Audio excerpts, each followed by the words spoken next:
So అసలు మీ background ఏంటండి? అంటే మీ తండ్రి గారు కానీ తాతయ్య గారు కానీ ఈ వర్క్ లో ఏమైనా ఉన్నారా?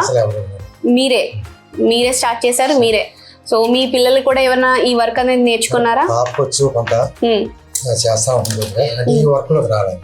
సో మీ కళను ఎక్కడ ఈ ఫ్రేమ్స్ ఎక్కడి వరకు వెళ్ళినాయండి మీరు చేసిన ఫ్రేమ్స్ అన్ని కూడా?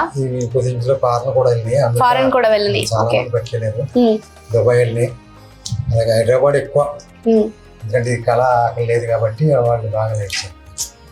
ఇప్పుడు వరకు మనం ఈ ఫ్రేమ్స్ గురించి మాట్లాడుతూ ఉన్నాం, కానీ ఈ ఫ్రేమ్ వచ్చి ఎంత పడుతుంది అంటారు అసలు? అంటే రేట్ టైంని బట్టి తీసుకుంటాం. టైంని బట్టి తీసుకుంటారు. 5,000 నుంచి 15,000 ఫ్రేమ్ చేసేసి గ్లాస్ కూడా వస్తుందండి. మనకి గ్లాస్ వచ్చేసి చక్కగా మనకి ఇది వస్తుంది అనమాట. సో మనకి ఇది అయిపోయిన తర్వాత మనకి ఫ్రేమ్ అనేది ఇలా రెడీ అవుతుంది. ఓకే, ఈ టైప్ లో మనం పార్టీకి ఇస్తాం. ఓకే, మనకి ఇదంతా కూడా మీరు మళ్ళీ ఇది పెయింట్ వేసి పెట్టినట్టున్నారు కదా మొత్తం అంతాను? పెయింట్ వేసిన తర్వాత మళ్ళీ ఫినిషింగ్ చేయాలి. అంటే ఇప్పుడు ఫినిషింగ్ చేసి పెయింట్ వేసిన తర్వాత మళ్ళీ ఫినిషింగ్ చేయాలి. పెయింట్ వేసిన తర్వాత మళ్ళీ ఫినిషింగ్ ఉంటుందండి. రసం కింద ఉన్న అన్ని స్మూత్ గా చేయాలి. మరి మీకు పెయింట్ వేసేటప్పుడు ఇక్కడ ఇదంతా గోల్డెన్ కలర్ లో ఉంది కదా, మరి దీనికి చాలా జాగ్రత్తగా చేయాలి. సందులు అంటే జాగ్రత్తగా చేయాలి. ఓకే, బాగా నేరగా ఉంటుంది కదా. అంటే ముందే మీరు బ్లాక్ పెయింట్ వేసేసుకుని అంటించేసుకుంటే సరిపోతుంది. గమ్ము షేడ్ కనపడతాం. ఓకే, ప్లస్ ముద్దల కింద వస్తాయి, అన్ని పేపర్ కొట్టుకుని చేసుకోవచ్చు.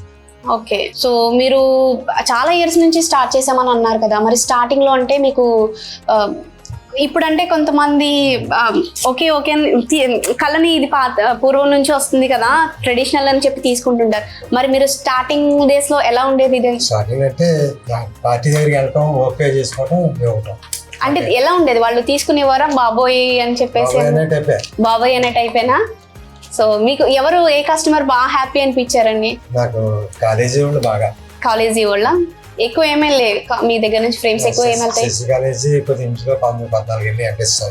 ఓన్లీ వెంకటేశ్వర స్వామినా మీ దగ్గర ఎక్కువ ఫ్రేమ్స్ లో? వెంకటేశ్వర స్వామి ఆయన మాక్సిమం ఇస్తున్నారు.